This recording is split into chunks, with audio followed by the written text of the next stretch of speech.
अस्सलाम वालेकुम जी। मैं ਤੁਹਾਡਾ ਵੈਸ ਘੁੰਮਣ ਸਿਆਲਕੋਟੀ ਇਸ ਟਾਈਮ ਅਬੂ ਜ਼ਬੀ ਬੀਚ ਦੇ ਉੱਤੇ ਬੈਠੇ ਹਾਂ ਤੇ ਅੱਜ ਫੇਰ 10-11 ਸਾਲ ਪਹਿਲਾਂ ਸਮੁੰਦਰ ਦੇ ਉੱਤੇ ਜਦੋਂ ਬਹਿਣਾ ਕਰਨਾ ਗਰਮੀਆਂ ਦੇ ਵਿੱਚ ਬੀਚ ਤੇ ਜਾ ਕੇ ਨਾ ਯੂਰਪ ਬੜਾ ਚਿਰ ਤੁਹਾਨੂੰ ਪਤਾ ਮੈਂ ਰਿਹਾ ਤੇ ਉਹ ਜਿਹੜੀ ਫੀਲਿੰਗ ਹੁੰਦੀ ਸੀ ਉਹ ਹੀ ਫੀਲਿੰਗ ਫੇਰ ਔਰ ਇੱਥੇ ਪ੍ਰਦੇਸ਼ ਦੇ ਵਿੱਚ ਆ ਕੇ ਤੇ ਚਲੋ ਮੈਂ ਜਿਹੜੇ ਬਾਹਰ ਰਹਿਣ ਵਾਲੇ ਨੇ ਪਰਦੇਸੀਆਂ ਨੇ ਉਹਨਾਂ ਨੂੰ ਡੀਮੋਟੀਵੇਟ ਨਹੀਂ ਕਰਦਾ ਜਾਂ ਕਿਸੇ ਦੀ ਦਿਲ ਆਜ਼ਾਰੀ ਨਹੀਂ ਕਰਦਾ। ਇੱਧਰ ਮਾਰੋ ਨਾ ਕੈਮਰਾ, ਵੇਖੋ ਕਿੱਡੀਆਂ ਕਿੱਡੀਆਂ ਵੱਡੀਆਂ ਬਿਲਡਿੰਗਾਂ ਨੇ, ਕਿੱਡੀਆਂ ਉੱਚੀਆਂ ਉੱਚੀਆਂ ਇਮਾਰਤਾਂ ਨੇ, ਸਮੁੰਦਰ ਹੈ।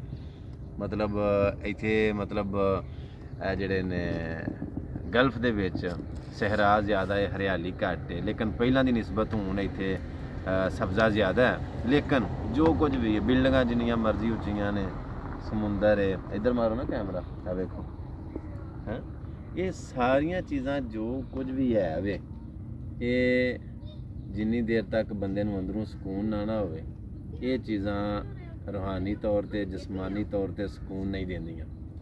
खासकर हुंदा इस तरह कि जदों शाम का टाइम हुंदा ना, मेरी रात भी बड़ी अच्छी गुजर जाती सी परदेस दे विच, दिन भी अच्छा गुजर जाता है। लेकिन जदों शाम का टाइम हुंदा सी ना, मतलब डीगर तो अगां ते मगरब के अगे पिछे जिहड़ा टाइम हुंदा सी, वो मेरे वास्ते इस तरह हुंदा सी कि जिवें सीख दे उत्ते नहीं कोई शै टंगी हुंदी, इंज मतलब मेरी जान सूली ते चढ़ी हुंदी सी कि मेरे वास्ते वो लम्हा बड़ा औखा हुंदा सी, बड़ा मुश्किल जिहा टाइम हुंदा सी।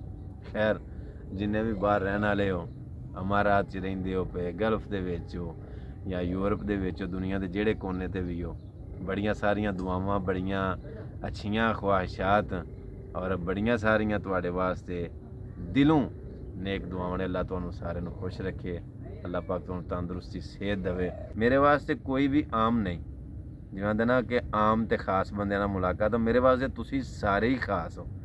बेशक कोई कारोबारी बंदा है, बेशक कोई एक लेबर बंदा है या कोई डिलीवरी बॉय है या कोई भी बंदा, मेरे वास्ते वो सारे खास ने जिहड़े मैनूं प्यार करदे ने, ਜਿਹੜੇ ਮੇਰੇ ਨਾਲ ਚਾਹਤ ਰੱਖਦੇ ਨੇ।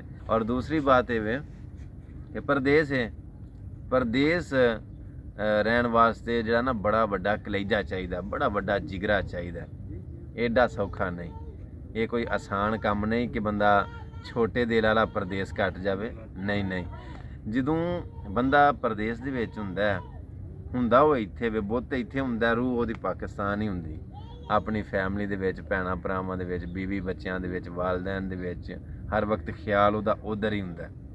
मैं अगे गल पिया शेयर करदा सां कि मैं जदों पाकिस्तान सां, अज़ान होण लग पई, कट दिओ।